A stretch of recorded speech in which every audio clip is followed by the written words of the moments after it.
Hey everyone, it's Dave Asprey with the Bulletproof Executive. Funny enough, also with Bulletproof Executive Radio, the #1 ranked podcast on iTunes in the health category. Today's cool fact of the day is Natto, which is a traditional Japanese food, is made from fermenting soy beans with a bacterial starter. It has a really musty flavor and it smells like ammonia. Kind of like pee smells like ammonia. All of the other fermented foods that you might eat that are made out of soy, things like miso and tempeh and tofu, use yeast or mold as the ferment substance. Natto is cool because it specifically uses bacteria which create these like spiderweb sticky substance things made out of glutamic acid polymers, which can stretch up to 8 feet long. The longer the stretchiness of the threads, the better the quality of the natto. That's kind of a cool fact of the day. Also, if you've never eaten natto, it is really like eating boogers. It's gross, but it's good for you because it contains nattokinase. I'm really excited about today's guest. Today's guest is Dr. Kate Rhéaume-Bleue. Kate, did I say that right? Perfect. Yeah. Cool. That's why I go with Dr. Kate. All right, this is Dr. Kate. She's on today to talk about one of my favorite vitamins, something that you've read about if you look at my top 10 vitamin list on the Bulletproof Exec site, because she knows about vitamin K2. And she wrote this book called Vitamin K2 and the Calcium Paradox, How a Little Known Vitamin Could Save Your Life. And she's also a naturopath, at least a graduate of a college of naturopathic medicine, and has worked with a supplement company called Natural Factors Nutritional Products as an educational spokesperson. Dr. Kate, welcome to the show. Thanks, Dave. All right. Why did you write a book on K2? What led you to do that? Lots of reasons. Well, partly because I had read Weston Price's Nutrition and Physical Degeneration. Oh, yeah. Which was so interesting to me. And a few months after that, maybe about 6 months later, started to find articles, this is back in 2007, on vitamin K2. I thought this nutrient was so fascinating, had so many interesting health benefits, even though it was still early days of research, and it still is. Went running back to Price's book to find out, because I was sure that he had talked about it, and went through the whole book and found nothing about vitamin K2, or so I thought in that book, and it really confused me. Anyway, I was still interested in K2, and a couple months later, amazing article came out by Chris Masterjohn linking Price's work with Activator X to vitamin K2, and from that point I was really hooked because I knew there was such an interesting story, a traditional story, lots of research, as well as new scientific evidence, modern studies. And also around that time, the research was coming out looking at the problems with calcium supplements and calcium supplements causing increased risk of heart attack and stroke. And that was so confusing, and it still is for people. And that's because, just looking at calcium and trying to figure out if it's safe or not, we'll never come to a good conclusion to that. And really, we need to be finding out how can the body safely utilize calcium, because we've always had to deal with calcium in our bodies and get it to the right places. And that's what vitamin K2 does. So there were lots of reasons I felt like there was an important story that needed to be told around this overlooked nutrient. So Chris Masterjohn has been a guest on Bulletproof Executive Radio, and I mean, he's such a fountain of knowledge, and he's a guy whose work I really, really respect, and it's really cool how he called this out in the early days. Yeah. So it's awesome that he was an inspiration to you as well. And I've been telling people for quite a while, based on all the anti-aging research I've done with the Silicon Valley Health Institute in Palo Alto, where I'm chairman, it's like, hey, maybe you ought not to be over supplementing calcium, especially if you are not taking magnesium and potassium and things like that. In fact, the only kind of calcium I really recommend is calcium AEP or calcium D-glucarate for most people, unless they have a need for extra calcium. What is the calcium paradox from your perspective there? Because, I mean, the anti-aging guys I know are mostly like, you don't want too much of that stuff, but they could be wrong. And it is multifactorial, this darn complex system of the body. You can't just test one vitamin at a time and expect to get good results. Just like you can't, bake a loaf of bread by cooking the yeast first and then cooking the water. You got to mix them. So how does all this work? What's the paradox? Well, there's two things there. the paradox for me is this situation which so many people find themselves in which we absolutely need calcium in our bodies, and we especially need it in our bones and our teeth. And that's exactly where it tends to be lacking. People are prone to osteoporosis and dental cavities. So that is the minerals leaching out of the areas where they should be and leaving behind little holes, whether it's porous bones or a hole in your tooth.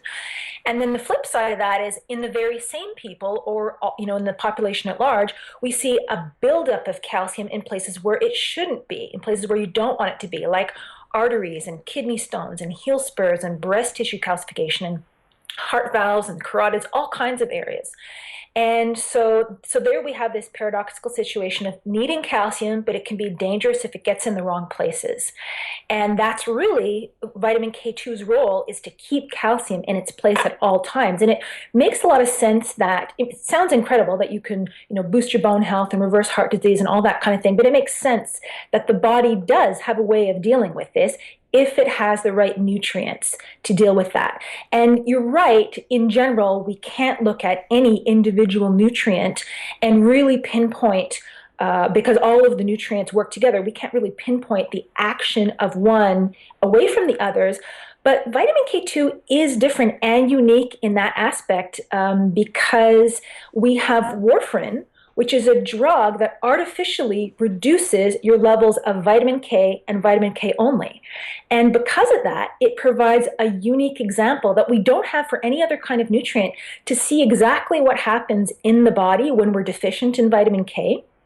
And what happens there is inappropriate calcification. We see calcium leaching out of the bones and building up in soft tissues. I don't know if this is, I just don't remember if this is in your book. Have you written about free oxalic acid or oxalates in the body and free calcium? What's your take on that? That is a conundrum. I haven't written about that in the book. There's so many things that you can write about, especially when you start talking about calcium. I do touch on magnesium, but that's not an issue I have addressed. And it's one I actually still struggle with. Of course, green leafies being very important, and yet they also have this double-edged sword issue. Well, let me ask you more about that. There's a comedian guy named Joe Rogan who's been talking about doing these kale smoothies, like raw kale in the morning. Mm-hmm. And so to just offer some value to his listeners, when I went on recently, I looked at all the research here, and if you cook kale and you choose the right species of kale, you can get a lot less oxalic acid.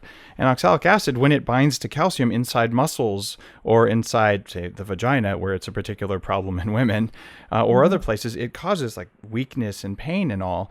And I said, well, maybe you should add the calcium when you're cooking it so that you can precipitate out the oxalic acid using calcium instead of allowing the calcium in your body to do it. What's your take on that idea? Well, I think that speaks to the tradition of serving foods like those, green leafy vegetables, Swiss chard, kale, all of those things. First of all, not raw, always cooked, always with some sort of a fat, which does all kinds of things, but typically with some sort of cheese, like, spinach and cheese and this kind of thing. And that introduces both some calcium as well as some fat. Aside from the fact that these things taste good, I think there was some traditional wisdom in preparing foods that way. And I'm not a fan of raw kale. I avoid the whole, kale Caesar salad, even the kale chips. I just don't think it's a good idea to be eating those things in large quantities raw. They just should be cooked. You heard it here first from a naturopath. My research, my time as a raw vegan, taught me that as well. When you do the research, you dig in. There's a reason that animals don't eat these raw leafy greens. You try and give raw kale to a horse, and it'll look at you like you're dumber than a horse because they won't eat it. And there's a reason they don't eat it. It's not because they didn't want their vitamin K. It's because it needs cooking. It has toxins that are still active, and they particularly hit you in the kidneys because that's where you're going to catch most of it. Mm-hmm. And these are, in one sense, the plant's ways of protecting themselves from being consumed. And humans, well, we found ways of getting around that. And there's compelling evidence to suggest that we evolved exactly for that reason, because we learned to adapt and cook certain foods and get nutrition out of them that other species couldn't. And then, we're better off for it. I would agree with you there. And I didn't used to. I used to be all into, it's the enzymes. You got to eat everything raw. And I lost weight and I felt really good. And then I started to get sicker and sicker because nutrition's kind of important. And now I don't eat any leafy green without a lot of fat. And I cook all of them. Even honestly, when I do really intense things, I would rather saute green lettuce in butter than eat like the dark green than just eat it raw. Yeah, and it's just a traditional part of fine cuisine to prepare things that way. There's a reason for it. And it's such a familiar story. I know people turn to vegan diets for very good reasons, good intentions, health reasons, and others, ethical reasons. And it just doesn't seem to be in our biology. It's such a common story. You feel great at first, and then health deteriorates. And a lot of people are finding out about vitamin K2 in my book through that exact reason, and then finding, in particular, they've got problems with their dental health. And that is leading them down a very different path with their food intake. It's funny. As a raw vegan, I started getting this severe temperature sensitivity and tooth pain, and I even split a tooth down the middle. And I hear this. There's a lot of recovering raw vegans who come to the Bulletproof forums. And, I know a few people who have been vegetarian and healthy for, into their 60s, but the vegan thing, especially people who've been doing it for 20 plus years, there's very, very few of them. And the few of them that I know aren't as healthy as I think they might possibly be if they included at least some animal, like dairy fat or something. Mm-hmm. What's the role of that dairy fat when you're talking about vitamin K2, calcium, and dairy fat? How do those come together? Well, K2 is a fat-soluble nutrient, so you absolutely do need to get this in foods that have fat in them. So even looking at grass-fed foods, grass-fed meat, for example, is great, but it tends to be very lean. So you're not going to get a lot of vitamin K2 in grass-fed meat. It's the fat of the animals, dairy, butter, organ meats. That's where you'll find the K2. And K2 specifically, when we're talking about tooth sensitivity, I've become fairly convinced that that is specifically a K2 deficiency symptom. It's so common, tooth sensitivity. You see the ads for sensitive toothpaste all the time. And that is something I used to have, completely cleared up after I went, increased my K2 intake. And oral health, improvements in oral health is a common feedback that you get when people increase their K2 intake, and that tooth sensitivity is specifically one of them. And these nutrients are, designed to come all together, okay? You have a nutrient or food that's high in calcium, like cheese or milk, and your body protects you from the ill effects of that, Mother Nature protects your body from the ill effects of that by providing you with some vitamin K2 in that food to make sure the calcium doesn't get into the wrong places. It just kind of all fits. Wow, that's really, really cool.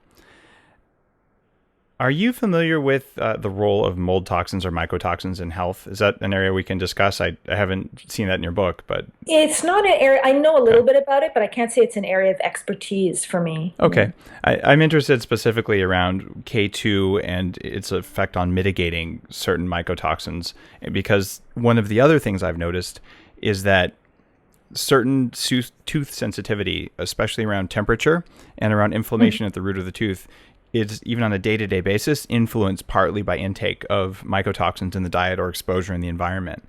And I've recently had a few experts on from that. So I'm wondering what the K2 mycotoxin interplay is, but I know that's a weird technical question. But now that you've explained that, I can say that certainly Price's work showed that K2 has some antimicrobial properties, specifically in the mouth. He specifically showed that by increasing, or when he used Activator X concentrates, that it would lower the bacterial count in the mouth. Now, he was only looking at bacteria. He wasn't looking at other microorganisms, but I wouldn't be surprised, given all the benefits it has for the health of the mouth, if that's not also one of the things it's doing. In addition to lowering bacterial count, maybe it's also killing other microorganisms.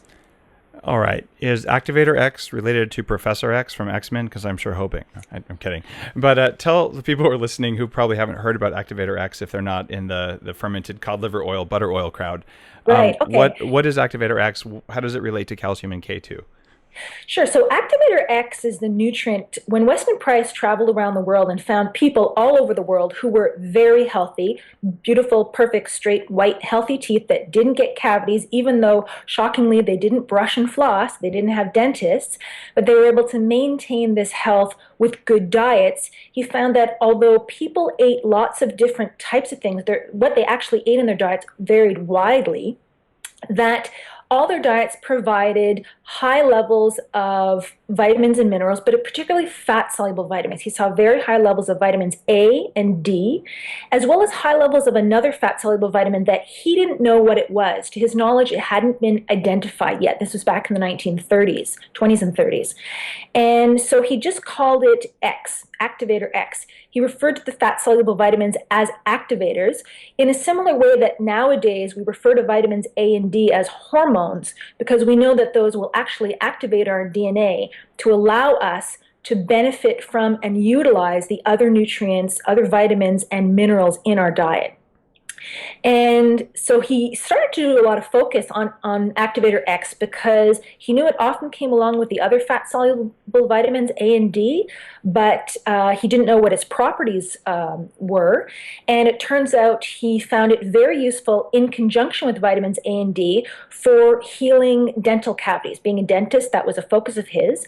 And he actually stopped drilling and filling teeth, and in fact replaced that almost entirely with the nutritional protocol and published radiographs before and after of mouths full of open cavities that completely sealed over. So it's actually possible for your teeth to heal up. They're designed to do that if they have the right nutrients. And he found that this Activator X was particularly high in certain foods. He's identified which foods it was high in, and concentrate of grass-fed butter was the highest food that he could find for this Activator X. And again, for ages, it was a mystery and a subject of debate in the medical and nutritional world. What is Activator X? And it really was only when Chris Masterjohn's article brought it together that brought that to the forefront. So Price was onto this so long ago, if not the name of the vitamin, at least its properties. He noticed it healed teeth. He had radiographs of it healing bones. And, if he'd had access to a CAT scan, he would have seen some arteries clearing up too. One of the things I'm best known for is creating this drink after I went to Tibet and drank yak butter tea. Talk about like a nutrition deficient environment. These guys, they live on like yak butter tea and ground up barley flour that they mix with their fingers. And they're like stronger than I am and half my weight, like just amazing supermen. It's not just the grass-fed, or I guess lichen-fed yak butter, but it's similar substance. But they're in probably the harshest environment I can think of for that sort of nutritional intake, and they managed to survive with it.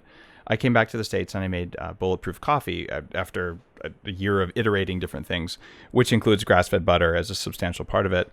And I've been really privileged a couple times to see vegans deciding to try Bulletproof coffee for the first time.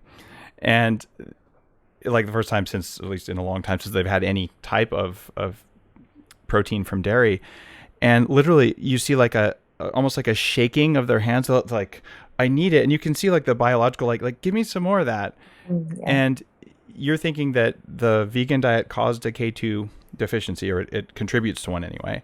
And that then when people get a grass-fed butter source, that it's contributing K2. And I know animals and babies will pick out healthy foods when you give them a choice. They'll eat non-GMO corn before they'll touch the GMO corn. And I feel like even as adults, our bodies kind of sense like there's a craving that's a negative craving, but there's also like, give me some of that kind of, mostly in pregnant women. Yeah.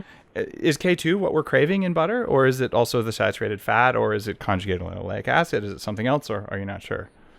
It may be all of those. Okay. That craving for fat, and is very deep. And on some level, I'm sure the body knows that there are specific nutrients that usually go along with it. Now, in the modern world, we can be duped by that because we can be craving the fat and the nutrients aren't always there, depending on, for example, how the butter is produced. But I think that in general, the body knows, or used to know, that when you got good fat, there'd be a lot of good stuff and good nutrients that went along with it. Got it. So that could be some of what we're craving. So Weston A. Price and Pottinger, when they wrote their book, when they we're putting together this butter oil thing. Is butter oil different from ghee? And for people listening who don't know about ghee, Ghee, is clarified butter. Basically, you cook the butter till the moisture and all the protein falls out, and all that's left is just the fat. But butter oil, is that a different thing than ghee, in your opinion or your knowledge? In my opinion, not really. Based on reading Price's work and the steps he took to create his butter oil is almost identical, very, very similar to how ghee is prepared. You get the butter, you heat it at low temperatures to separate out the proteins, which is the milk solids, and you have left behind pure fat, which is a very concentrated form of the fat-soluble vitamins. It would be very similar to the yak butter that you had, which I imagine was quite an orange color. Oh, yeah. And that's typically a sign, something as a darker yellow or an orange color, a sign that there is more K2 in it. It's not the K2 that's orange, but it's the beta-carotene and K2. They tend to travel together. But from the research I've done on modern day butter oil, as well as, Price's methods of making butter oil and ghee, they are close enough in my mind that you can use these interchangeably. Oh, that's remarkable. Mm-hmm. I've used ghee to make bulletproof coffee, particularly when I'm working with clients who are sensitive to dairy proteins, or if they're getting a little bit of postnasal drip, then they switch to ghee and you get less foam in the coffee, but you still get all that fat, and the body just responds so nicely when it's blended into a hot substance like that. And to get the foam back, I add in another product that I make called upgraded collagen, and it's a hydrolyzed source of grass-fed beef collagen, which brings the foam back. So you can still get this, but instead of the little bit of dairy protein causing the foam, you're getting a little bit of beef skin protein, the kind that your body needed anyway. And it's really different how people respond when it's blended versus not blended. Do you have any info in your research about, does K2 work better when you chew it up or mix it with fat in some sort of blending kind of process, or am I just going out on a limb here? Well, I mean, in nature, K2 would be naturally found, in a matrix of fat, whether it's in butter or cheese, it would already be like that. So the fat, well, in your process of making the coffee that way, you're emulsifying the fat. And that, of course, is going to make it absorb that much better and likely deliver the nutrients in it, that much more efficiently. How heat stable is vitamin K2? It's quite heat stable, actually. That's pretty good news. Yeah. So studies have been done looking at, say, calf's liver, which is kind of a moderate source of K2, either raw or pan-fried, and the amount of K2 barely changes. I don't have any concerns about low heat. Maybe high heat cooking will reduce it somewhat, but from what we can tell, it's pretty heat stable. Wow. So you've just informed tomorrow morning's biohacking experiment. I take vitamin K2 every day, and I'm going to dump it into the blender as I'm making my bulletproof coffee. And then I'm going to give it to my kids. I'll take it too myself. They get about 2 tablespoons of bulletproof coffee in the morning because I want them to get the short chain, medium chain triglycerides and to get the grass-fed butter, and plus they just like it, and they metabolize caffeine very, very fast compared to adults. So it's not, it's not like I'm getting them all amped up on anything. Sure, their teachers really appreciate that. Hey, I drop them off. No, they don't get hyper from it. They just feel good, and I definitely did my research before I did that, and it's shown that caffeine and coffee do not stunt growth in children. That was a rumor spread by one of the cereal companies trying to get you to drink burnt cereal acrylamide brew instead of coffee. So I'm convinced I'm helping my kids with that. But to get them the extra K2 like that, I'm going to do it. And does K2 have like a bad taste? Like butyric acid tastes like sweat socks. What does K2 taste like? It has no particular flavor. As a matter of fact, I give my little ones, the older one from when he was 2.5, my younger one's 1.5 years, they just chew the little K2 soft gels. Okay. And they have no problem with it at all. Okay, great. So it's an easy thing to do. How much K2 do you give your kids? I've been giving them about 120 micrograms per day. That is close to the adult dose that I talked about, that I do talk about in my book. I've actually increased my recommendations on K2 intake since I put the book out. But the reason why I have recommended and still do at least 120 micrograms for kids is, well, first of all, it's non-toxic. But secondly, although we tend to think of children needing less, their bodies are smaller, so they need less, The exception here is that even though their bodies are smaller, their bodies are growing. When your body's growing, your skeleton's growing, that is time for a huge demand for vitamin K2. The reason why kids and adolescents tend to get more cavities than adults is specifically because their skeletons are growing. They need more nutrients, and so I don't hold back on the K2. So 120 micrograms, that's even for my 18-month-old. And as my older ones, the older one gets into the teen years, I'll probably double that up. Well, I keep a list on the Bulletproof Executive site around the top 10 list of supplements. And I have vitamin K2 on there. And from the top of my mind, I'm not remembering exactly what my recommended dose is. And I get the recommended doses from experts. So I will update my recommendations based on what you're saying, because you've done a lot of research about this. And for adults, is it weight dependent? I'm guessing 220, because I've recently put on some muscle with electricity. So if I weigh 220 pounds, what's my dose versus if I'm, 100-pound woman?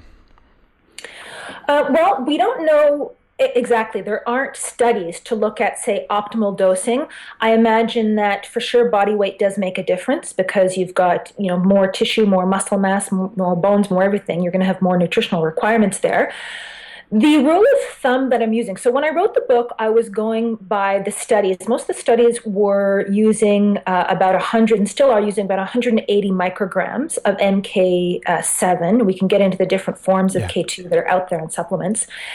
And if you were eating one serving of natto per day, you'd be getting about 350 to 400 micrograms. So I'm kind of using that as my new guideline for nutritional intake. For somebody who's eating one serving of natto per day, they'd be getting about 350 to 400 micrograms of K2. Now people know why that was my cool fact of the day, because it's one of the highest natural sources of K2. Do you eat it, by the way? Do you like it? I still try to eat it. Yeah. You know what? I have come to, maybe this is just to make myself feel better, but I've become convinced that natto is like cilantro. You love it or you hate it. Oh. I love cilantro.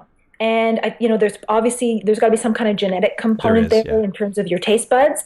And because I have met so many people who have tried natto and have said, actually, that's not bad, or actually, that's pretty good.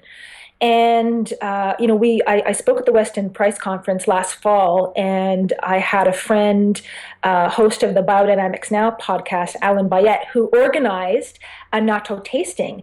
And there were a number of people who emailed me to say, hey, we actually like the natto, where can you get it? Or who tasted it and commented it was pretty good. But I still struggle with it. So I try to eat it because I know it's good for me. But it's a tough one.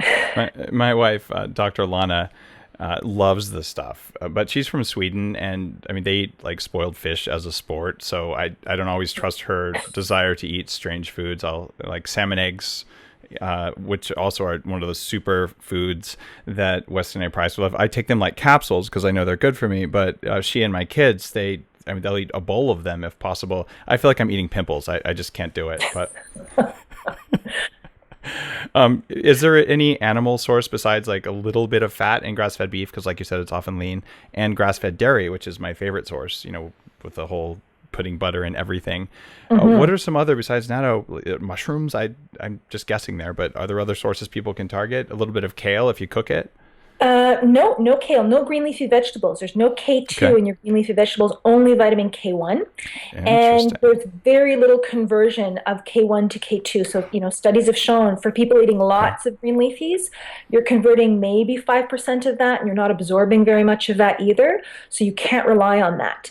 So other sources of K2, well, natto is the highest known food for vitamin K2. Next after that is goose liver. Which is also, as delicious as it is, very hard to come by, and not necessarily something we can eat on a daily basis. Is it grass-fed geese? Not really, but I mean, does it matter if you feed the goose a bunch of like mycotoxin-laden corn from GMO sources or not? Well, I don't think that actually affects the K2 content. It doesn't? But then, of course, there's other concerns there as well. They just tested standard, goose liver produced in a standard way. So then it was with chemical foods, and they still produce K2. That's good. Yeah, and there's a lot more testing to be done, because I'm sure that there are a lot more foods out there that are high in K2 than we know of. The next ones on the list are certain types of cheeses. So K2 in nature will come from some types of bacterial fermentation, like the natto. Goose liver is naturally occurring, and even goose leg, and I'm convinced goose fat is also high, although it hasn't been tested because the rest of the goose is high. I use a lot of goose fat in cooking around the house. And so the next after that would be certain types of cheeses. And although grass-fed cheese would be the best, it actually doesn't have to be grass-fed milk to make the K2 because it's the bacteria that makes the K2. So Gouda and Brie are top the list. And new research since I wrote the book suggests that some types of blue cheeses, but not all. Gouda and Brie are always made with the same bacteria, whereas blue cheese, it varies quite a bit. There's lots of different types. There's a lot of fungal stuff going on in blue cheese. Like roqueforticin is a known toxin in blue cheese, which is why it's called Roquefort, right? Okay, so Gouda and Brie would be preferable. For people on the Bulletproof diet, there's a little bit of casein, and there's some other problems from the fermentation process where I'm a little skeptical that's your best source compared to natto, but it's certainly more flavorful, and if you tolerate those well, do it. Exactly. I think that there is, like I said, there's lots more research that we need to do in terms of testing and identifying foods, because every healthy culture would have had their high K2 foods, and we haven't identified them all. Fish eggs are probably one of them. Price suggested that fish eggs were high in Activator X, and it was traditional food that would be eaten by people who were going to be married. So this was for boosting fertility, and a lot of those high K2 foods.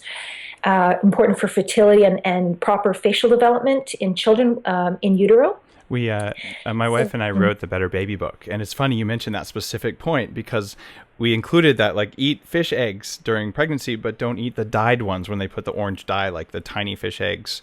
Tobiko you can get at a sushi restaurant. Those have petroleum derived dye in them. So it's funny if you're listening, you're like, okay, how do I know all this stuff? Well, how do you know all this stuff if you're trying to eat for fertility? It's kind of rough, and no one's going to be perfect, but okay, do something that's kind of right, and you'll still be better off. When it comes to the different sources of K2, I wanted to really dial in because we have a lot of really science and information based people listening to this. Mm-hmm. We have vitamin K1, we have vitamin K2, we have MK4, and we have MK7. Can you walk through kind of specifically what are the differences between K1 and K2? We already know that K1 doesn't convert to K2 very well, but what about MK4, MK7? And if you're at the supplement store buying this, what do you look for? Okay.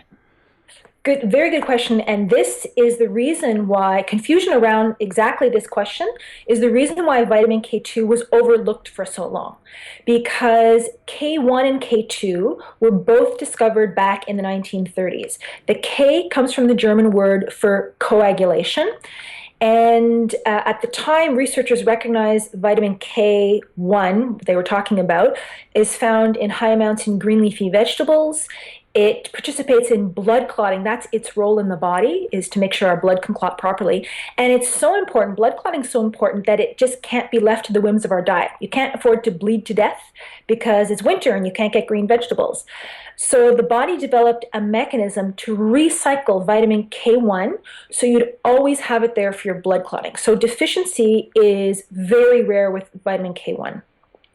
And at the time, researchers noticed a slightly different form of vitamin K that they called K2, but they more or less said, K1, K2, same thing, they're blood clotting vitamins, that's it, let's keep moving forward. And it turns out that was wrong. And that's why K2 was overlooked, because K2 does not come from green leafy vegetables. It does not participate in blood clotting under normal circumstances. And because of that, we don't have a mechanism to recycle it. It's not recycled, so you can become deficient in K2 in as little as 7 days if you have a K2 deficient diet. And studies have shown now that that's really common. Several, actually, and one that came out just a couple months ago, very common in adolescents as well as adults, K2 deficiency. So if you eat kale chips every day, even though kale starts with the letter K, you still could be deficient in vitamin K. That's right. You'll have lots of K1. All you have to do is eat the parsley on the side of your plate once in a while, and you'll have plenty of K1 because the body reuses it. But K2, you won't have it. Looks like those kale smoothies weren't the best advice after all. Too bad. So then again, if you add grass-fed butter to your kale, you've got some K2 in there and you've got some K1. Is there an advantage, say, taking K1 and K2 together for the body? Yeah, I don't think so necessarily. I Okay. mean, they work differently. It's funny. I guess all these traditional recipes, like some green leafy vegetables cooked up with butter and cheese, that would be high in both of those nutrients. So maybe there is some kind of interaction there. Okay. That sounds like there could be something, but I mean, who knows? It's kind of like, vitamin A and beta carotene, like there's different interactions there. What about MK4 versus MK7? Can you go into more info on those? Yeah, so when we're talking about vitamin K2, there are lots of different types of vitamin K2. In nature, MK4, aminoquinone 4, is a short chain form of vitamin K2 that we find naturally in animal food. So we as humans have this in our bodies. Grass-fed animals, if you have an egg yolk from a grass-fed chicken or butter, all of those things, those will be high in MK4, this short chain form. Bacterial production of vitamin K2 will produce a number of long chain forms, MK5, 6, 7, 8 through 10. Natto is very high in MK7. Cheeses are high in MK7, 8, 9, and 10. As far as we know, all of these through 4 through 10 have all the same health benefits. The difference is the dose that you have to take when we're looking at supplements. So when you're looking at buying a vitamin K2 supplement, there's two types that you'll find on the market: MK4 supplements and MK7. The MK4 supplements are not from animals. They're not, say, making grass-fed butter and extracting that and putting it into a supplement. That would be crazy expensive. That's not what they're doing. It's actually a synthetic form of vitamin K2 when you buy MK4 supplement. The MK7 supplements are generally from Natto, although there are some now soy-free synthetic forms of MK7 coming onto the market for people who want to completely avoid soy for whatever reason. So both of these forms of vitamin K2 work. There's been research done on both forms, and I get good feedback about both types. You just have to know what dose, because the dose varies depending on the type of vitamin K2 you're taking. Okay, we'll post a summary of that on the show notes for this. Of course, we'll have links to your site and all as well. And my recommendations for vitamin D have been based on Dr. Cannell's exhaustive research from the Vitamin D Research Council, and I've donated money to support his research. And are you familiar with Dr. Cannell's work? Mm-hmm. Okay, cool. And that recommendation is 1,000 IUs of vitamin D3 based on every 25 pounds of body weight. Now, number one, do you agree with those recommendations? And number two, how does K2 and vitamin D interact, either from a dose perspective or just tell us how it works? This is a really important question because there's been so much debate around what's the right dose of vitamin D. A lot of people saying low amounts, like 400 IUs or 1,000 at the most. Yeah, and then there's other people at a much higher end, 10, 20, 30,000 IUs. And it turns out that the right amount of vitamin D, I don't think can actually even be determined by your body weight, because how much vitamin D you take and how much vitamin D anybody should take, the right answer to that is it depends. Yeah, test your blood. Well, actually, it depends. You can test your blood. Oh, really? But even that won't tell you, because what it depends on is actually vitamin K2. Ooh. And Chris Masterjohn is the one that really brought this to the forefront, the relationship between D and K in this way. And that, in fact, the toxicity we see with vitamin D is actually an induced deficiency of K2. What are the toxic symptoms of vitamin D? You just keep absorbing calcium, and that calcium starts to deposit all over your body in inappropriate areas. You can prevent that by taking K2 with your D. Wow. So really, once you've got some K2 with your D, kind of the sky's the limit. Now, D the also sky's the limit on, wait, hold on. What does that mean? On how much D you could take, safely take. Oh, okay, got it. Now, there's a relationship here with vitamin A, because studies have shown that by giving D and A together, A has a K2 sparing effect. It helps to it's sort of like the A and D are sort of like the gas and the brakes on the car. And they will balance one another and complement one another. And then K2 kind of completes the cycle and allows your body to use calcium perfectly with all of these fat-soluble nutrients. But it's impossible to say how much D you should be taking unless you're having some K2 in your diet. So let's assume someone has enough K2 and they're taking vitamin D3. Will their D3 blood levels, the 25-OHD, will that change because of the K2? Not that we know of. We haven't really looked at how the intake of K2 would affect your blood levels of vitamin D.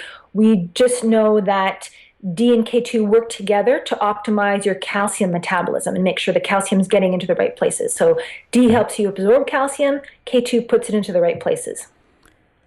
Right now, I recommend people take between 400 and 800 milligrams of absorbable forms of magnesium on a regular basis, as long as they're not getting the runs from it, because magnesium works with calcium, but also works to counter some of the excess calcification that is a problem. If people are taking adequate K2 and adequate vitamin D, should they change their magnesium intake, or should they add calcium back into their supplement regimen? I don't think that they should add calcium back in, because they're actually going to be using the calcium from their diet more efficiently. So that wouldn't be necessarily. I think the magnesium is still necessary. K2 and magnesium seem to complement one another in terms of health benefits and actions in the body in so many different ways that it's actually driving me crazy that I can't figure out exactly how they're related, but I know they are, and they do good things together. Well, here's a suggestion for that. We know that magnesium is a cofactor for vitamin D doing what it needs to do inside the cell. So it could just be that because magnesium helps vitamin D work better, that therefore vitamin K2 works better through the indirect effect on vitamin D. It's just a theory, no science behind it, but it makes sense. Yeah, it's a good theory. It's plausible for sure. Okay, who knows? That's going to require a whole bunch of medical studies or something.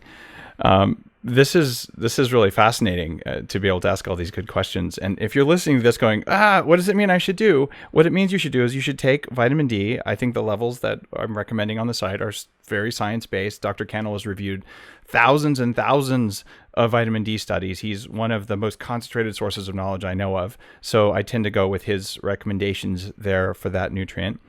Dr. Kate today is going to cause me to update the vitamin K2 recommendations on the site, which are already there, but we'll tighten them up a bit and maybe increase the levels.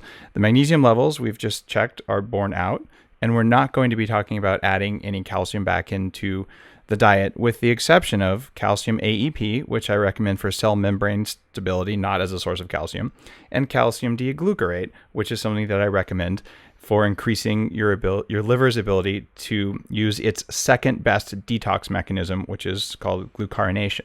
So if that was too technical, there's 10 things listed on the site. You can just go download them and read them, and it's all free. Other question for you, though, Dr. Kate. I like bubbly water. I'm holding a bottle of San Pellegrino in front of my face. Now, I like San Pellegrino because it tastes good, particularly with lime, but I also like it because if you look at the really super fine print on the label there that I'm holding up to the screen that you probably won't be able to read, it is one of the few things that contains appreciable amount of sulfate.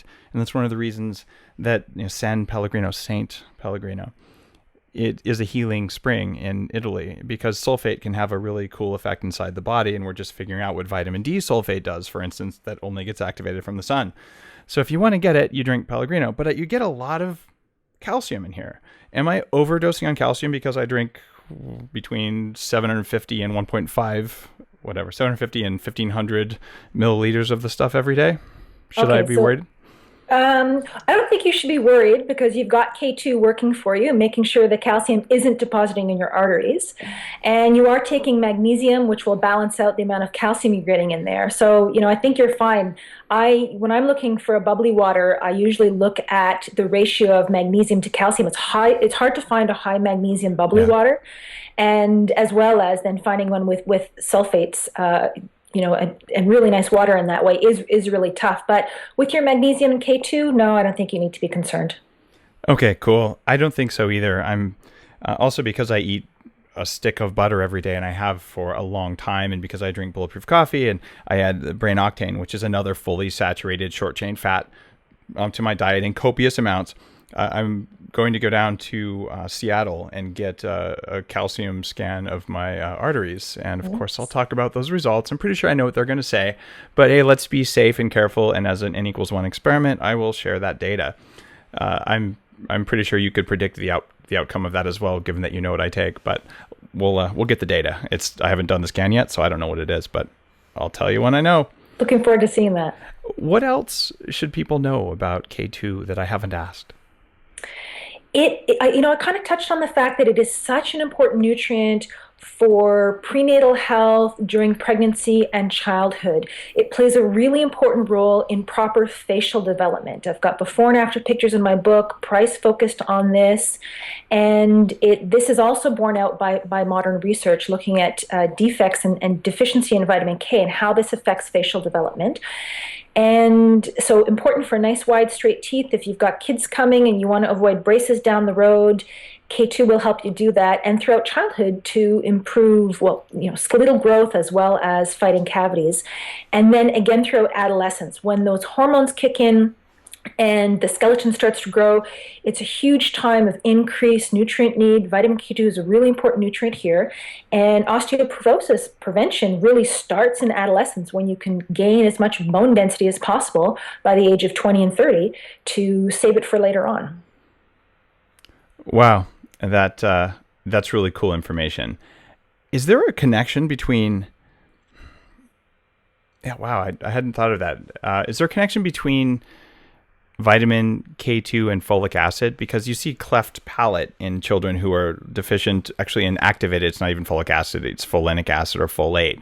But this is something we wrote about in the Better Baby book, and we talked about K2 and its importance. Is there an interaction that I don't know about between folic acid and K2? Not a direct interaction between those nutrients that I've come across. Okay. Anytime you see a midline deficit like that, you're looking at a nutrient problem. And the deficits we see with K2 are different, but all of those conditions, any nutritionally related condition, will increase in prevalence with birth order. So in other words, mom tends to give lots of her nutrients to the first baby that's born, and unless she knows the right foods to eat, subsequent kids will have a higher risk of facial and dental deformities and these kinds of problems if she's not replenishing her body to pass it on to the kids. So after you have a baby, if you're going to have more, eat a lot more liver is what that comes down to, right? Lots more liver. Wait a couple years, space those babies out, and eat lots of liver and butter and all those foods. Awesome. Fishing. That is good advice, even though liver tastes gross. Now, Dr. Kate, there's a question that every guest on the podcast has answered. And that is, what are the top 3 recommendations you have for people who want to perform better, who want to kick more ass? This doesn't have to be just K2. It doesn't have to be just medicine. But based on your entire life's knowledge, if you had to share 3 things, what would they be? Oh, wow. Based on my entire life's knowledge, that's kind of putting me on the spot. Yes. Let me stick to nutrition for the moment. Okay. I would say number 1 is try Natto. You might hate it, but you might love it. And Dave, you were pretty cagey there. You actually didn't admit whether or not you're eating it. I'm guessing you're not. But it's worth a try for everyone if you can find it and try it, because you might like it and you'll be much better off for it. But truth be told, if I'm at a sushi restaurant and they have natto, I eat it sometimes, but I wonder if the soybeans are genetically modified or not, because I try not to eat them. So I don't know the right answer to do there. Fair enough. And if you can find organic natto, which would be made with non-GMO soybeans, and I also know people that are making their own or using things like black beans and using the natto culture and making their own ferment with the natto culture. Okay, I would do that. I eat all sorts of things that taste gross because they're good for me, so I don't mind making a natto raw liver smoothie. Okay, I'll do that, but I don't have to like it. All right, so that was 1. Eat natto. Right. Number 2, well, you kind of already touched on it. So that would be eat liver sometimes. It's it's not sexy. It doesn't always. Well, you can make it taste good if you learn to cook it. Chicken livers are a lot easier if you learn to cook it properly. But eat it sometimes because it really is probably the most nutritious food. I take desiccated grass-fed liver capsules so I don't have to taste it, or I freeze it when we buy a whole animal. I freeze it in little cubes and swallow them like pills because I don't like it. But yeah, okay, got it. Liver, You check. could do that too. Okay. And number 3, and I think that you'll like this one a lot better, is brie cheese and a glass of red wine is the ultimate heart healthy snack. Red wine with ochratoxin A. You've lost me on that one.